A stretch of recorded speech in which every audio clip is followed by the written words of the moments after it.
What's up, everybody? Dave here, and today we're going to be talking about the 365-day music challenge and how it's really impacted my life in a really great way. First, a little background. If you've been following my page for a long time or the YouTube channel, I started a couple of years ago when I was really just first starting to get into music production, even as a hobby, and really had a fascination with it, wanted to do it more, but always kind of felt guilty doing it because I got such pleasure out of it that I felt like I was procrastinating on something else that needed to be done, and it wasn't something that needed to be done. And then I realized I needed to do that more so for a living, as well as a passion, because that passion's never going to go away. It's like a snowball effect that once I started making these changes towards my career path and towards my passions, I started feeling better. And then when I started feeling better and I started being inspired by all these people around me as well, I said, man, I should work a little less doing the things that I loathe and make more time to healing myself, physically and mentally, spiritually as well, and just eating better and exercising more, and that also put me in a better place, in a better state of mind and body to show up and be ready for work, and just be overall in so much of a better place in life, and to really launch me in the right direction. And so a year ago, I said, all right. I sat down and I said, who are the people that I'm seeing, whether it's online on social media, or whether it's, bands that I've known around different areas. I travel the state pretty frequently, especially now.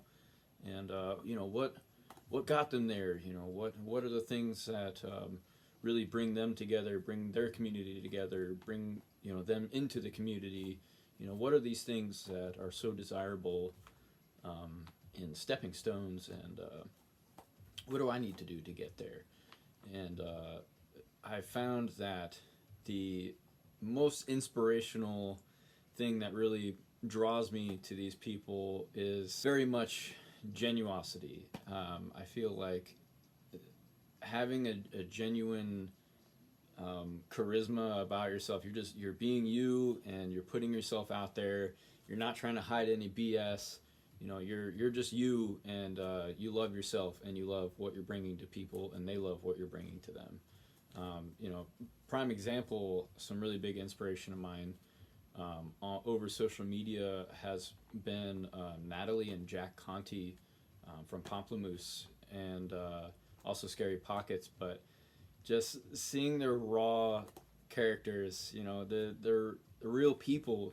They have a great time doing what they love, and they are constantly trying to figure out ways to connect with people over social media, and they're doing a great job of it, and they seem like really wonderful people.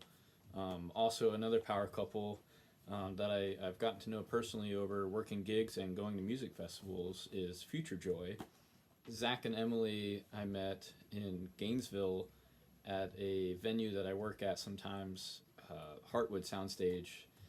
It's an incredible venue, really cool backstory, and I met them there one night, and they were playing a show along with a couple of my other friends from Virtuosic, Michael Province and Jeff Johnson were up on stage, and I met them, Future Joy, and they really put on a great show, so charismatic, and you could tell they're there for the love.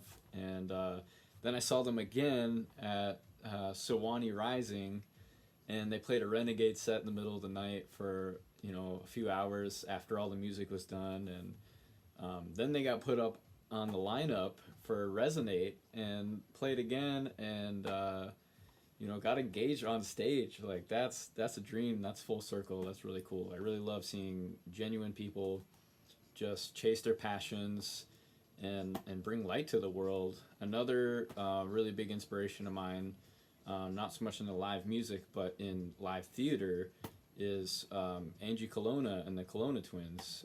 Angie's done everything by herself and played some amazing roles at some really incredible theaters, and always striving.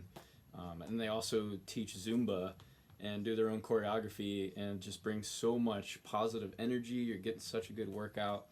My point is, these really beautiful people that are chasing their dreams, and part of that dream, the biggest part of it, is to just bring something relatable and fun and energetic and just really enjoyable to the community, to all these people, just bringing them together and inspiring them as well.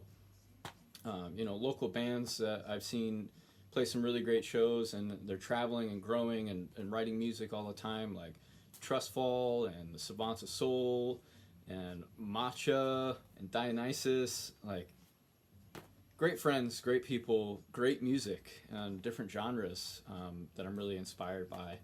So I think part of staying persistent with yourself and your goals, and finding inspiration consistently will help you get there. And before you know it, when you're chasing your dreams, other people will come to you and tell you how much you've been inspiring them, and that hits home. You're just doing what you love and chasing a dream and trying to bring something to people, and you've brought it to them, and full circle they're coming back to you, and you're like, wow, that's exactly where these other people have been and continue to be. And that's what I strive for, that's what they strive for, that's what makes it beautiful.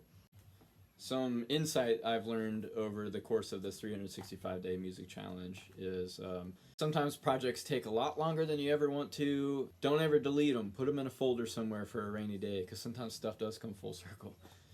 Absolutely holding yourself accountable, whether it's something you missed out on or it's something you did a great job on. Really just giving yourself credit where credit is due, and also telling yourself to get a little better at something, or try something a little harder next time. Always broadening your scope, especially when you're first starting something. I feel like people try to focus, very much including myself, try to focus on one little thing, finding that niche right away, which could work for some people. But if you're like me and you're all over the place in your brain all the time, I highly recommend that you at least try a lot of different things that revolve around whatever it is that you're trying to get into. Like for me, live music and recording. So I'm involved in a few different bands. I do funk, psychedelic rock, film scores, and videos, video games, commercials, like catchy little hooks. Also am working on a dance album that I was inspired by the Kelowna Twins, because doing Zumba is a lot of fun, and I thought to myself, like, man, I'd really love to make some music that you can move to and have a great time, and maybe do some choreography too. So I'm dedicating that album to them. But I have a lot of different genres of music that I'm kind of playing around with and trying to produce and getting better at it, and playing live. It's kind of hard for me to stick with one genre, so I haven't really found my niche there yet, but that's okay.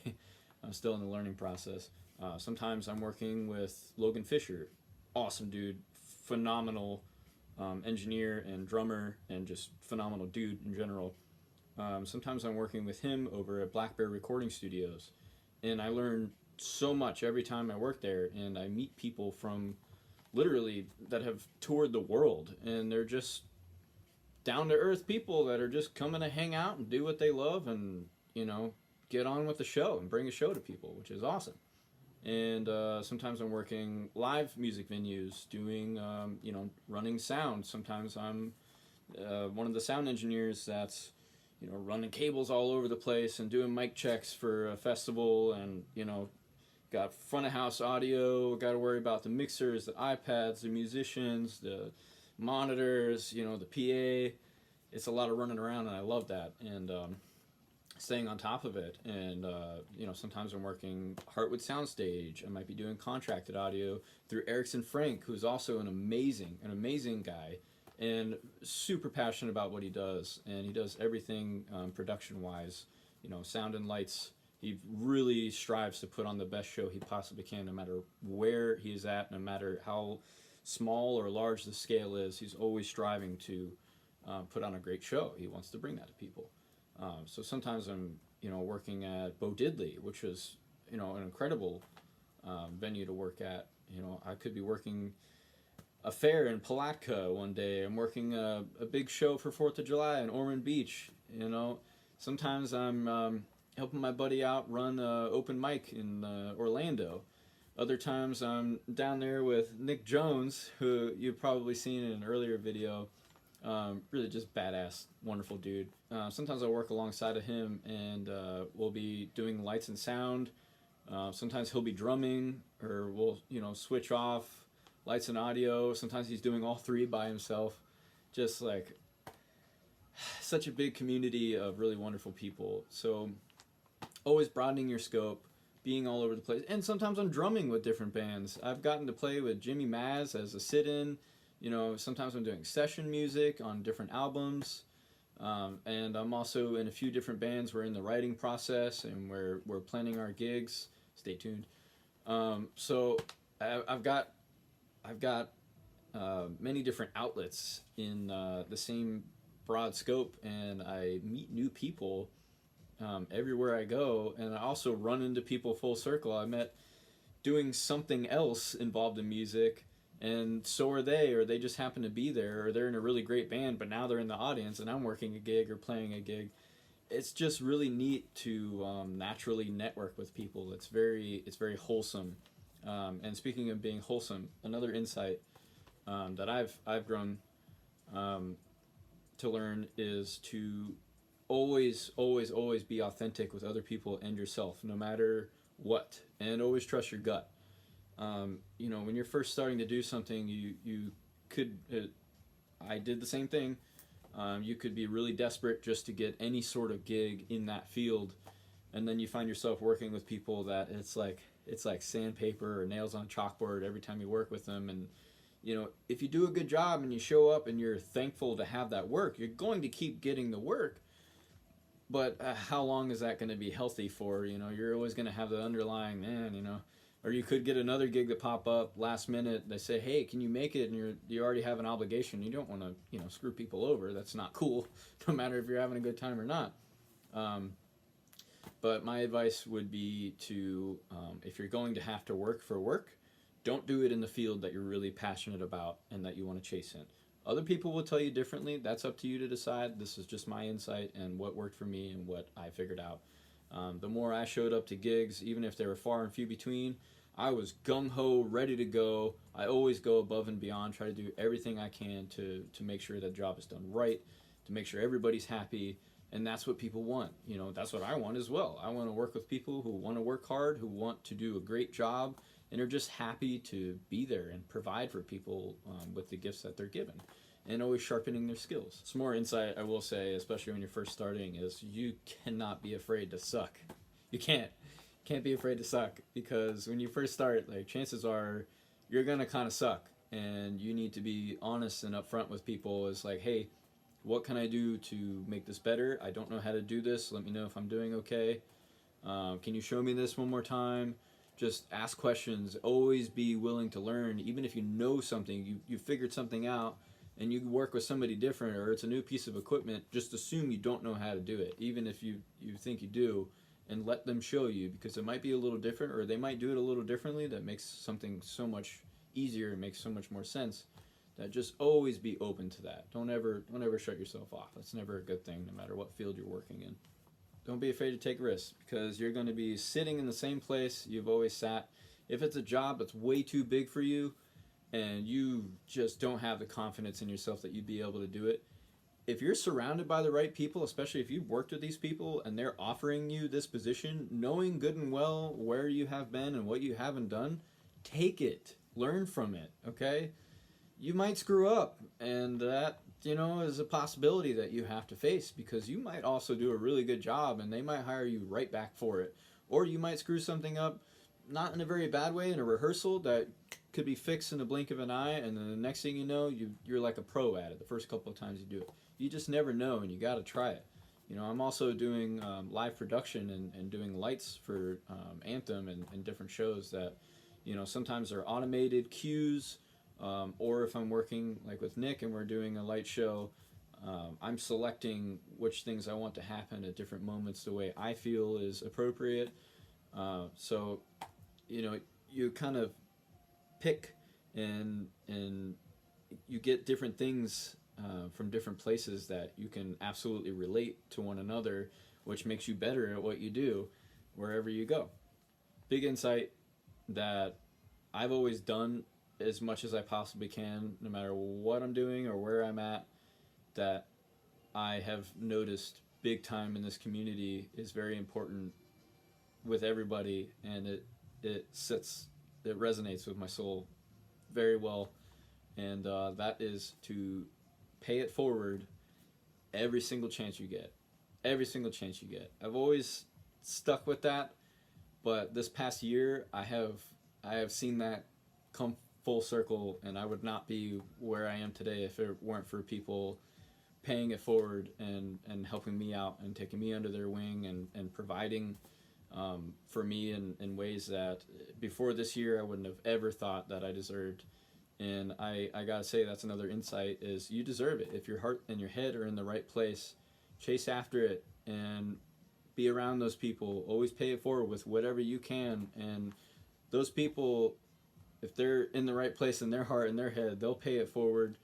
And it's also because somebody did the same thing for them, and they know how it feels to be passionate and not have something and want to chase after it. And you show up no matter what. Show up. That's the biggest thing. This 365-day music challenge has really, really changed my life. And I really hope that this video brought you guys some insight, or maybe you know some of these people that I've mentioned. Maybe you don't know them and you're checking them out. And if that's the case, let me know in the comments, because you should check them out if you don't know any of these names. They're wonderful people, and I really want to see everybody, very much including myself and my friends and family and people I don't even know. I want to see everybody grow, everybody have a great time, everybody chase your passions, and stay hungry, stay humble. Do it for the love, guys.